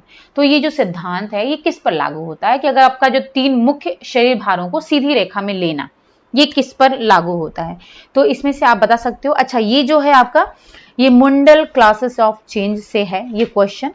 ठीक है। मुंडल क्लासेस ऑफ चेंज, ये आपने पढ़ा होगा, उसमें उन्होंने 5 चीजें बताई हैं मुंडल क्लासेस ऑफ चेंज में। ठीक है। तो जिसमें से ये 4 यहां पर दिए गए हैं और 5वां अभी मैं आपको बता दूंगी। तो इसमें से जो राइट आंसर होगा वो ये होगा, शरीर की स्थिति में परिवर्तन। ठीक है। यानी कि ए वाला ऑप्शन सही है, क्योंकि इसको जो है शरीर की स्थिति में परिवर्तन का मतलब है कि जो हमारे शरीर के 3 मुख्य शरीर भार हैं उनको सीधी रेखा में, यानी कि अगर आप अपने शरीर की स्थिति में परिवर्तन कर लेते हो, यानी कि सीधे होकर के अगर आप काम करते हो, देन क्या होता है कि आप जल्दी थकते नहीं हो। तो यहाँ पर ये जो है आपका वर्क सिंप्लीफिकेशन के अंदर ही आ जाता है कि यानी अपने काम को आप कितने तरीके से आप सिंप्लीफाई कर सकते हो, यानी कि उसमें आप अपनी मनी, ऊर्जा और तीसरा क्या है, टाइम, तीनों ही कम से कम लगे और आपका काम जल्दी कंप्लीट हो जाए। ठीक है। तो ये जो है आपका आता है मुंडल क्लासेस ऑफ चेंज कहते हैं इसको। ठीक है। इन्होंने 5 चीजें बताई हैं। एक तो ये आपका पहला होगा शरीर की स्थिति में परिवर्तन, जिसे कि बोलते हैं इंग्लिश में अगर हम कहें तो changes in body motion and position, यानी कि आप अपने शरीर की गति और उसके पोजीशन को अगर आप चेंज कर दो, चेंज करके आप अपने शरीर को थकने से बचा सकते हो। ठीक है। इसके अलावा जैसे कि होता है कि अगर आप जो है एक मिनट बताती हूं मैं।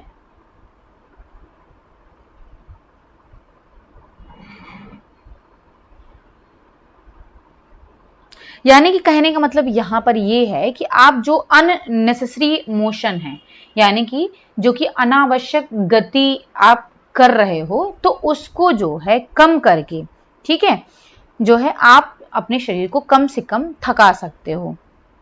ओके, चलिए, और अगर आप रिदमिक मोशन कर रहे हो, रिदम के साथ में अगर आप कोई काम करते हो तो आपका शरीर वैसे भी कम थकता है। अब चलिए, अच्छा छोड़िए इसको। फिर उसके बाद में जो नेक्स्ट है, उत्पादन क्रम में परिवर्तन है। इसको इंग्लिश में बोलते हैं चेंजेस इन प्रोडक्शन सीक्वेंस, यानी कि जो प्रोडक्शन सीक्वेंस है, उत्पादन क्रम है, अगर आप उसमें परिवर्तन करते हो तो इसे भी आप जो है कम से कम समय और ऊर्जा, ठीक है, ये सब आप बचा सकते हो। जैसे कि मान लीजिए आपको कोई इंग्रेडिएंट बनाना है, जैसे कि मान लो केक ही बनाते हैं हम, तो क्या करते हैं, हम अलग अलग फेंटते हैं, क्रीम को अलग फेंट रहे हैं और एग को अलग बीट कर रहे हैं, ठीक है। तो इसमें हम क्या कर सकते हैं, सब इंग्रेडिएंट्स को, जो सारे इंग्रेडिएंट्स हैं उनको एक साथ करके, मतलब अलग अलग जो है क्रीम को अलग से फेंटना और जो एग को अलग से बीट करना, ये अलग अलग ना करके एक साथ करके, यानी कि कई सारे स्टेप्स को हम एक साथ कंबाइन करके भी काम कर सकते हैं। इससे क्या होगा, हमारे समय तीनों चीज की बचत होगी, ठीक है, ये चीज इसमें बताया गया है। फिर दूसरा जो है यहां पर, और जैसे हम कोई भी प्रोडक्ट है, दोनों को मान लीजिए 2 प्रोडक्ट हैं, दोनों को बेक करना है, तो आप उनको अलग अलग बेक ना करके एक साथ बेक भी कर सकते हो, इससे भी आपका टाइम की बचत होगी। और इसके अलावा है, अब जैसे कि आपका जो कच्चे पदार्थ में परिवर्तन है, सॉरी, तैयार उत्पाद में परिवर्तन, इसको बोलते हैं चेंजेस इन फिनिश्ड प्रोडक्ट, यानी कि जो उत्पाद तैयार हो गया है उसमें आप कैसे परिवर्तन कर सकते हो। जैसे कि मान लीजिए कि आप अगर बिस्किट बनाते हो, तो बिस्किट में क्या होता है कि अगर आप जो है राउंड शेप के बिस्किट बनाओगे तो क्या होगा, आपको एक एक सिंगल सिंगल बिस्किट बनानी पड़ेगी राउंड शेप में, गोल आकार की, ठीक है, एक एक सिंगल सिंगल बनाना पड़ेगा। तो आपके, अगर मान लो आप 25 राउंड बिस्किट बना रहे हो तो आपको जो है 25 मोशन की जरूरत पड़ेगी, 25 मोशन यानी कि 25 गति की जरूरत पड़ती है, 25 बार आप बनाओगे उसको। लेकिन अगर आप जो है सेम नंबर यानी कि 25 राउंड बिस्किट आप स्क्वायर शेप में अगर बनाते हो, ठीक है, तो आपको कितने मोशन की जरूरत पड़ेगी, सिर्फ 8। कैसे, देखिए, अब अगर आपको 25 बिस्किट बनाने हैं, 1 2 3 4 और ये हो गया 5, 1 2 3 4 5, ठीक है, 1 2 3 4, ठीक है,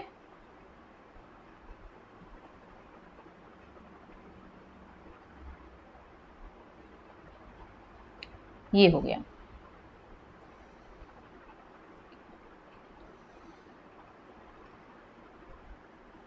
2 3 4 5, 1 2 3 4 5, 10 5 15 5 20 और ये 5 25, ठीक है। तो ये आप देख सकते हो यहां पर आपके कितने बिस्किट बन गए, 1 2 3 4 5, 5 10, 5 15, 5 20, 5 25, 25 बिस्किट बन गए। आपको कितने मोशन यूज करने पड़े, यहां पर एक बार ऐसे कट करना पड़ा, 2 3 और 4, ठीक है। ये जो हमने ये लाइनिंग बनाई है इसको आप हटा दो, ठीक है, इसको आप नहीं भी करोगे तब भी आप जो है 1 2 3 4 लाइन का यूज कर रहे हो, ठीक है। इसको मैं हटा ही देती हूँ, अदरवाइज आपको कंफ्यूजन होगी। अब देखिए यहां पर मोशन का मतलब है, मोशन कितने मोशन का आप यूज कर रहे हो, 1 2 3 4 इधर से लेंथ वाइज और 4 आप 1 2 3 4, ठीक है, 4 आप जो है हॉरिजॉन्टल, तो 4 इधर से वर्टिकल और 4 हॉरिजॉन्टल, यानी कि टोटल आपने 8 मोशन का यूज किया और आपके 25 बिस्किट बन गए। लेकिन अगर हम यहाँ पर राउंड बिस्किट बनाते तो क्या होता, हमें 25 मोशन का यूज करना पड़ता, ठीक है। तो यही है तैयार उत्पाद में आप किस तरीके से परिवर्तन करके आप अपने तीनों ही जो है मनी, टाइम और एनर्जी को बचा सकते हो। और फिर कच्चे पदार्थ में परिवर्तन, इसको बोलते हैं चेंजेस इन रॉ मटेरियल, ठीक है। अब चेंजेस रॉ मटेरियल का मतलब है कि जैसे कि मान लीजिए आपको गुलाब जामुन बनाना है, तो अब क्या है, गुलाब जामुन का नॉर्मली आप जो है अलग अलग चीजें पूरा प्रोसेसिंग के साथ अगर आप करोगे तो ज्यादा टाइम लगेगा। लेकिन अगर आप गुलाब जामुन का जो इंस्टेंट मिक्सर आता है वो अगर आप ले लेते हो मार्केट से, तो आप उसको फटाफट बना सकते हो, ठीक है। तो इस तरीके से अगर आप ट्रेडिशनल वे में ना बना करके उसका इंस्टेंट मिक्सर अब तो मार्केट में उपलब्ध है, अगर आप वो यूज करते हो तो वो आप आसानी से बहुत जल्दी बना सकते हो। ठीक है। अब जैसे मसाले ही हैं तो मसाले आप या तो जो है खड़े मसाले घर में मतलब कूटो, पीसो, उसको भूनो, फिर उसके बाद में उसको पीसो, तो ज़्यादा टाइम लगेगा, ज़्यादा मेहनत लगेगी, ज़्यादा जो है एनर्जी लगेगी। लेकिन अगर आप जो है बाजार से जो है मसाले मंगा करके आप यूज़ कर रहे हो तो वो चीज़ आपका फटाफट हो जाता है।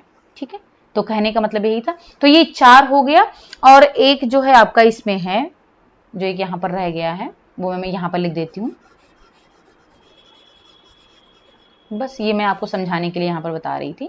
ठीक है, यहाँ पर 1 2 3 4 हो गया और जो एक 5वां है वो है आपका changes in equipment and working arrangement. Changes in equipment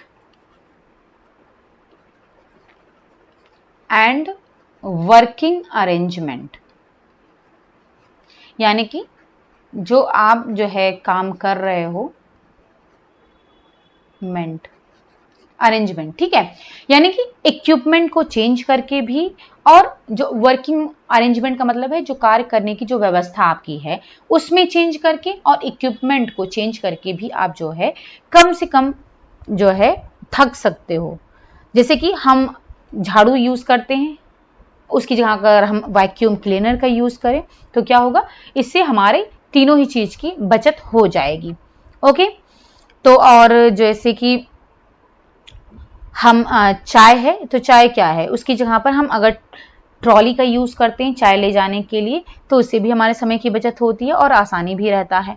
ठीक है, तो इस तरीके से हम इसमें चेंज करके अपना बचा सकते हैं तीनों ही चीज को, टाइम, मनी और एनर्जी।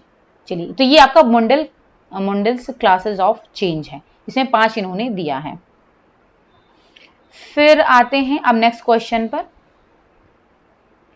चूंकि हमने आपको एफआरएम नहीं पढ़ाया हुआ इस वजह से ये चूंकि बहुत ही इंपॉर्टेंट है, मुंडल क्लासेस ऑफ चेंज, इसमें से क्वेश्चन आते हैं, तो इस वजह से मैंने यहाँ पर डिस्कस कर लिया है आपके साथ में थोड़ा सा। अब 9th क्वेश्चन है कि सभी प्राकृतिक तंतु केवल डैश के अतिरिक्त स्टेपल तंतु हैं। तो ये भी सिंपल क्वेश्चन है, इजी क्वेश्चन है कि सभी प्राकृतिक तंतु केवल, यानी कि इसमें से किसी एक को छोड़ करके और जितने भी प्राकृतिक तंतु हैं वो जो है स्टेपल तंतु हैं। तो कौन सा है इसमें, वो है रेशम। तो यानी कि जो सिल्क है वो आपका है तो प्राकृतिक तंतु, लेकिन ये स्टेपल तंतु नहीं है बल्कि एक फिलामेंट तंतु है, यानी कि इसके जो रेशे होते हैं वो काफी लंबे होते हैं, इसको फिलामेंट फाइबर बोलते हैं। ठीक है, ये काफी लंबे होते हैं, तो इस वजह से अधिक लंबे होते हैं और चिकने भी होते हैं, चमकदार होते हैं। तो जो है जबकि ये नेचुरल होते हैं, और लगभग जितने आपके नेचुरल मतलब फाइबर हैं वो क्या होते हैं, वो आपके स्टेपल में आते हैं। स्टेपल का मतलब है कि छोटे, इनकी लंबाई कम होती है, लेकिन जो आपका एक रेशम ही ऐसा है जो कि है तो नेचुरल लेकिन उसकी लंबाई अधिक होती है। ओके, चलिए, तो हाँ, इसकी लंबाई अगर मैं बता दूं तो लगभग 300 से लेकर के 1800 मीटर तक की इसकी लंबाई होती है, लगभग 1800 मीटर, यानी कि ये जो है आपका इसकी लंबाई जो है मीटर में ही रहती है। ओके, जबकि और जो है कॉटन है, ये है ऊन है, लिनन है, ये सब इनकी लंबाई कम होती है। आइए अब आते हैं नेक्स्ट पर।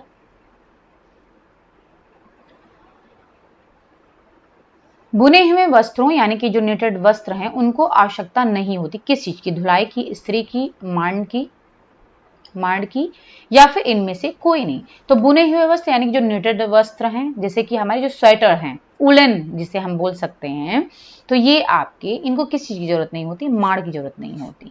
ठीक है, क्योंकि कभी भी जैसे कॉटन कपड़े हैं तो क्या होते हैं, उनको कड़े करने के लिए हम जो है स्टार्च का प्रयोग करते हैं, मांड का प्रयोग करते हैं, लेकिन जो आपके निटेड वस्त्र हैं उन्हें कभी भी मांड की जरूरत नहीं पड़ती क्योंकि वो सिकुड़ते नहीं हैं। ठीक है, तो कड़ा मतलब उन्हें हमें कड़ा करने की जरूरत नहीं पड़ती क्योंकि वो हम सॉफ्ट ही उनको यूज करते हैं। और देखिए धुलाई की तो जरूरत पड़ती है, इस्त्री की भी, जो आजकल के जो आते हैं उलन मतलब कपड़े आ रहे हैं, जैसे कि आप उसके टी शर्ट भी आ रहे हैं, ठीक है, उसके कुर्ते भी आ रहे हैं, तो क्या होते हैं कि बहुत ही वो हल्के वाले उलन होते हैं। कहने का मतलब है कि बहुत ही सॉफ्ट होते हैं और बहुत ही पतले ऊन होते हैं, और वो हल्की ठंडी में आपके काम आते हैं। तो वो क्या होता है, उसमें सिकुड़न आ जाती है, तो इस वजह से उनको इस्त्री करने की जरूरत पड़ती है। ओके, लेकिन माड़ की जरूरत नहीं पड़ती है, उनको भी खड़ा करने की जरूरत बिल्कुल भी नहीं होती है। फिर अच्छा, जो ये मांड लगाते हैं ना, इससे चमक भी आती है, तो कॉटन कपड़े में इसे दिया जाता है। फिर 11वां क्वेश्चन है कि बालक के प्रारंभिक सामाजिक विकास का आधारीय कारक है क्या? उसकी शारीरिक स्थिति, या फिर उसकी वंशानुगत विशेषताएं, या फिर उसकी सामाजिक अंतरक्रिया, या फिर उसकी मानसिक स्थिति। तो बालक के प्रारंभिक सामाजिक विकास का आधारीय कारक क्या है, यानी कि जो उसका बेसल फैक्टर वो क्या है? तो वो उसकी सामाजिक अंतरक्रिया है। ठीक है, यानी कि जो बालक का प्रारंभिक सामाजिक विकास है उसका बेस क्या है? तो वो जब बच्चा है भाई, उसका सोशल डेवलपमेंट अभी स्टार्ट हुआ है, तो सामाजिक अंतरक्रिया के द्वारा ही वो उसका विकास होगा। ठीक है, जो सोशल डेवलपमेंट हो रहा है उसका, वो सामाजिक अंतरक्रिया के द्वारा ही ये पॉसिबल है, इसका आधार होता है यही। फिर आते हैं नेक्स्ट पर, पैक्टिन किसमें पाया जाता है? केले में, अमरूद में, या फिर गेहूं में, या फिर अंडे में। तो पैक्टिन किसमें पाया जाता है? ये आप सभी को पता है, ये अमरूद में पाया जाता है। अब आते हैं नेक्स्ट पर, मोयरिंग निर्मित होती है। देखिए आ गया क्वेश्चन, रंग के प्रयोग द्वारा, नमी, ऊष्मा एवं दाब द्वारा, गर्म रोलर्स के द्वारा, या फिर रसायनों द्वारा। तो मोयरिंग निर्मित होता है किसके द्वारा? गर्म रोलर्स के द्वारा। ठीक है, अब मोयरिंग में क्या होता है, इसका मैं पिक्चर आपको दिखा दूं कि जो मोयरिंग है, ये है पिक्चर। देखिए मोयरिंग में क्या होता है कि जो कपड़े होते हैं ना, उसमें आपका वाटरी और फ्लूइड लाइक लुक होता है इसका, जो देखने में आपको जैसे पानी का बहाव होता है, फ्लूइड का बहाव होता है, तो वैसे ही इसके जो है जो कपड़े हैं वो देखने में लगते हैं। ठीक है, और इसमें जो है रोलर्स का, गर्म रोलर्स का उपयोग किया जाता है। ठीक है, और इसमें भी जैसे कि जैसे कॉटन है और रेयॉन जो कपड़े होते हैं, उनमें क्या होता है कि अगर मान लो उसमें मोयरिंग इफेक्ट डालना है, तो उनको पहले से ही रेजिन ट्रीटमेंट दिया जाता है। ठीक है, अगर मान लो उनको रेजिन ट्रीटमेंट नहीं दिया जाता है तो फिर वो परमानेंट नहीं हो पाते हैं। और जितने भी सिंथेटिक फाइबर्स होते हैं उनमें जो है अगर मतलब हीटेड रोलर के द्वारा ये इफेक्ट दिया जाता है तो वो परमानेंट होते हैं। ओके, तो जो आपका मोयरिंग क्या है, ये इसमें रोलर का यूज किया जाता है। ठीक है, ये भी एक आपकी कैलेंडरिंग प्रोसेस है। कैलेंडरिंग प्रोसेस आप जानते ही हो ना। ठीक है, तो वो जो कैलेंडरिंग प्रोसेस है उसी के अंदर में आपका ये रोलर का जो प्रयोग करके ये वाटर और लिक्विड लुक दिया जा रहा है कपड़े को, ये आपका उसी के अंदर आ जाता है। तो इसमें गर्म रोलर्स के द्वारा मोयरिंग निर्मित होती है, यानी कि मोयरिंग इफेक्ट दिया जाता है। फिर 14 क्वेश्चन है, यहां पर हम 15 एक और क्वेश्चन कराएंगे, उसके बाद में टाटा बाय बाय करेंगे, फिर नेक्स्ट वीडियो में लेकर के आएंगे। तो 14 क्वेश्चन है कि गिलफोर्ड के मॉडल के अनुसार मानव बुद्धि को विभाजित किया जा सकता है कितने में?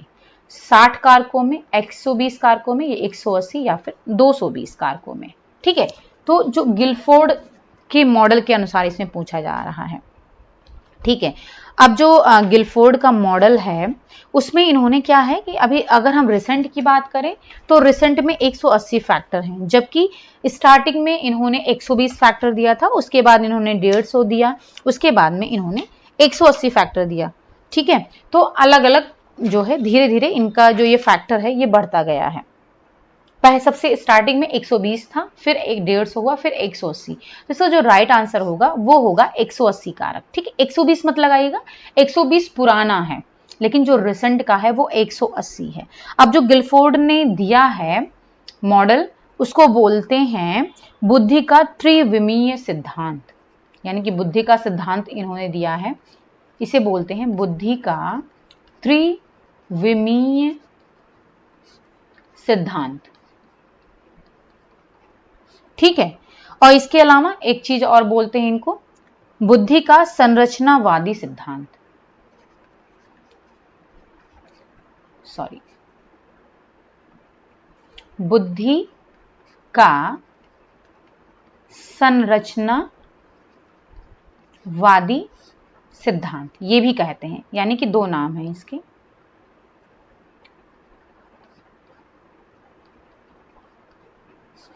बुद्धि का त्रिविमीय सिद्धांत या फिर बुद्धि का संरचनावादी सिद्धांत, और इसको इंग्लिश में कहते हैं 3D स्ट्रक्चर ऑफ इंटेलिजेंस।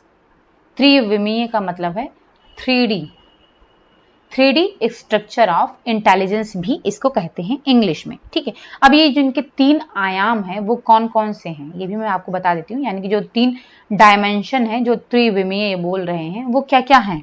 तो पहला है विषय वस्तु, बहुत डिटेल में नहीं जाएंगे, बस यहाँ पर हम जो इम्पोर्टेंट है बस ज़्यादा वही बताएंगे, बहुत ज़्यादा डिटेल में इतना अंदर तो आई थिंक नहीं पूछेगा।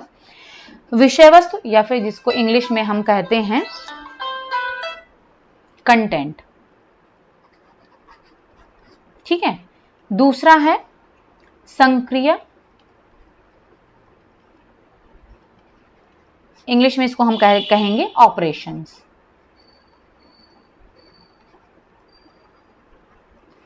और तीसरा है जिसे हम कहेंगे उत्पाद, इंग्लिश में इसे हम कहेंगे प्रोडक्शन। ठीक है, तो ये इन्होंने 3 जो है आयाम दिए हैं, विषय वस्तु कंटेंट, संक्रिया ऑपरेशन, और तीसरा है उत्पाद यानी कि प्रोडक्शन।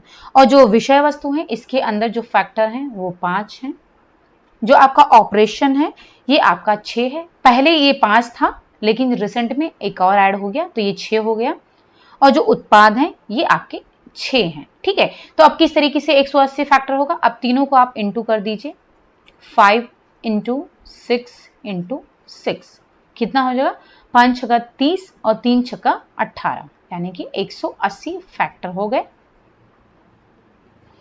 ओके, तो इस तरीके से ये जो है 180 फैक्टर है।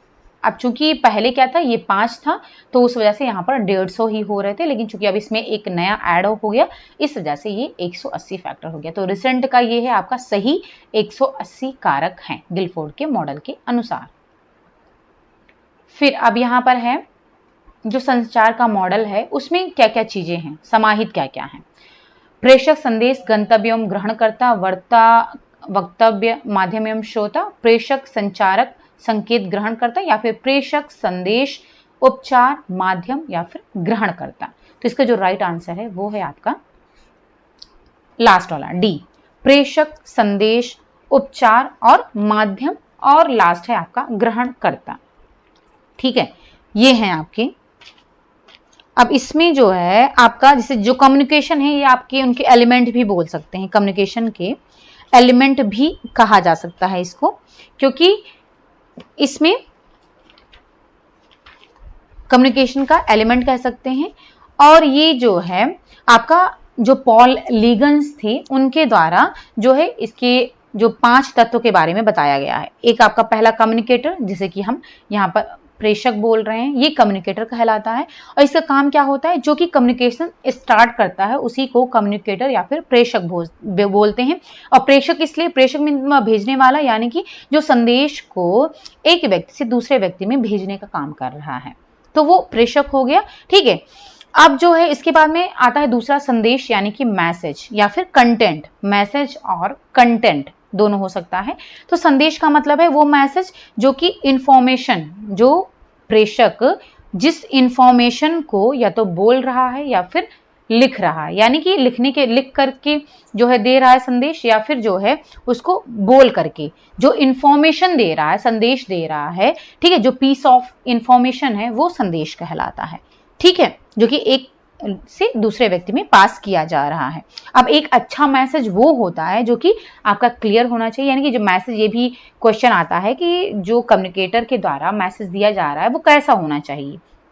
ठीक है, तो ये क्लियर होना चाहिए, सिंपल होना चाहिए, स्पेसिफिक होना चाहिए और टाइमली, टाइम का ध्यान देना चाहिए। ये नहीं कि आप जो है कोई भी टॉपिक ले लिया, आप उसमें बोलते जा रहे हो, उसका एक टाइम लिमिट होना चाहिए, जिससे कि जो ऑडियंस है वो बोर ना हो, उसको समझे। ठीक है, उससे बोर ना हो। तो टाइमली होना चाहिए, और जो है ये ऑथेंटिक होना चाहिए, यानी कि आप ऐसे नहीं कुछ भी बके जा रहे हो। ऐसा नहीं है, कुछ भी बोलना नहीं है, बल्कि सोच समझकर ऑथेंटिक चीजें बतानी है, ठीक है, जेन्युइन चीजें।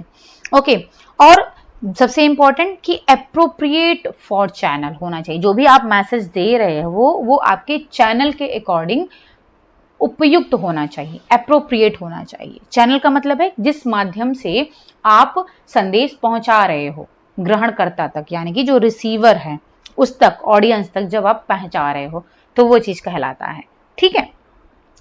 फिर आता है आपका अब यहां पर चूंकि इन्होंने क्या किया है, उपचार पहले कर दिया है, उसके बाद में माध्यम कर दिया है, ठीक है। तो अब यहां पर पहले हम उपचार की बात कर लेते हैं। उपचार का मतलब होता है इंग्लिश में ट्रीटमेंट, ठीक है, ट्रीटमेंट। ट्रीटमेंट का मतलब है, ट्रीटमेंट ऑफ मैसेज का मतलब है कि आप किस तरीके से मैसेज को हैंडल कर रहे हो, आपको मैसेज को हैंडल करने का तरीका क्या है, वही चीज आपका ट्रीटमेंट कहला रहा है। यानी कि जो आप वे ऑफ हैंडलिंग मैसेज जिस मैनर में आप दे रहे हो, जो कि आपके ऑडियंस तक बहुत ही इफेक्टिवली, यानी कि प्रभावित, उनको, आपके ऑडियंस को प्रभावित करे, तो वो आपका जो भेजने का तरीका है मैसेज को हैंडल करने का, ठीक है, मैसेज को, वो चीज आपका ट्रीटमेंट कहलाता है, ठीक है। और ट्रीटमेंट की वजह से ही मैसेज क्लियर हो सकता है और समझने वाला हो सकता है, ठीक है, और रियल लग सकता है जो ऑडियंस के लिए, ठीक है। अब जो कम्युनिकेटर है वो तो कई सारे डिसीजन ले सकता है, ठीक है, लेकिन अब उसमें से बेस्ट डिसीजन क्या है, मतलब कि बेस्ट डिसीजन क्या है जिससे कि वो अपने मैसेज को उन ग्रहणकर्ता तक पास कर सकता है, ठीक है, जो उनको कन्वे कर रहा है, तो वही चीज आपका ट्रीटमेंट कहलाता है। जैसे कि मान लीजिए कि अगर वो मैसेज जो दे रहा है तो उसको क्या हो रहा है कि टॉक फॉर्म के द्वारा, यानी कि बोल करके भी दे सकता है, या फिर ड्रामा के माध्यम से उनको समझाने की कोशिश कर सकता है, या फिर स्टोरी के माध्यम से उनको समझा सकता है, यानी कि वो किस तरीके से जो है अपने मैसेज को लोगों तक पहुंचा सकता है, बेस्ट जो तरीका है वो आपका कहलाता है ट्रीटमेंट, यानी कि ड्रामा के माध्यम से या फिर स्टोरी के द्वारा, ड्रामा के द्वारा, या फिर जैसे भी उसको बेस्ट लगता है। और माध्यम का मतलब है आपका चैनल, ठीक है, यानी कि चैनल, किस चैनल के थ्रू वो जो है मैसेज को पहुंचा रहा है। अब ये जो है जैसे कि आपका चैनल का मतलब है कि आपका रेडियो के माध्यम से पहुंचा सकता है, न्यूज़पेपर के माध्यम से, बुक्स के माध्यम से, टेलीविजन, पिक्चर, स्ट्रीट प्ले के द्वारा, तो ये जो है आपका माध्यम हो सकता है। और ग्रहणकर्ता जो है वो आपका रिसीवर, ऑडियंस कुछ भी कह सकते हैं, जो कि मैसेज को रिसीव कर रहा है। और उसके बाद में लास्ट में आता है फीडबैक, जो कि आपका जो ग्रहण करता है वो फीडबैक देता है, जिससे कि हमें पता चलता है, उसके फीडबैक के अकॉर्डिंग ही हमें पता चलता है कि जो हम मैसेज देना चाह रहे हैं, लोगों को समझाना चाह रहे हैं, जो इन्फॉर्मेशन उनको देना चाह रहे हैं, वो उन तक पहुंच रही है या फिर नहीं पहुंच रही है, ठीक है, उनको समझ में आ रहा है या फिर नहीं आ रहा है। तो जब जो रिसीवर है, ऑडियंस है, अगर वो फीडबैक देता है तभी वो चीज हमें पता चलती है, ठीक है, कि हाँ हमारा जो मैसेज है वो सही तरीके से उन तक पहुंच रहा है। ओके, तो ये जो है संचार मॉडल के अंदर इतनी चीजें होती हैं। यहाँ पर चूंकि इन्होंने फीडबैक नहीं दिया है, लेकिन फीडबैक भी होता है। चलिए फिर अब मिलते हैं फिर नेक्स्ट वीडियो में और ढेर सारे क्वेश्चंस के साथ में, और साथ साथ में उसको डिस्कस भी करते हुए चलेंगे जैसे अभी हमने किया है। ओके, अगर आपको ये सारी चीजें जो भी हमने डिस्कस की हैं और जो ये क्वेश्चंस हैं वो आपको पसंद आए हों, जो कि अब ये सारे आपके प्रीवियस ईयर के क्वेश्चन हैं, आ चुके हैं, ठीक है, तो आपको बताइएगा ये कैसा लगा। अगर पसंद आया है देन लाइक जरूर करें, लाइक करना बिल्कुल भी ना भूलें, और साथ में सब्सक्राइब करें और ढेर सारा शेयर करें सबके साथ में। ओके, चलिए फिर, thank you so much and bye bye, take care.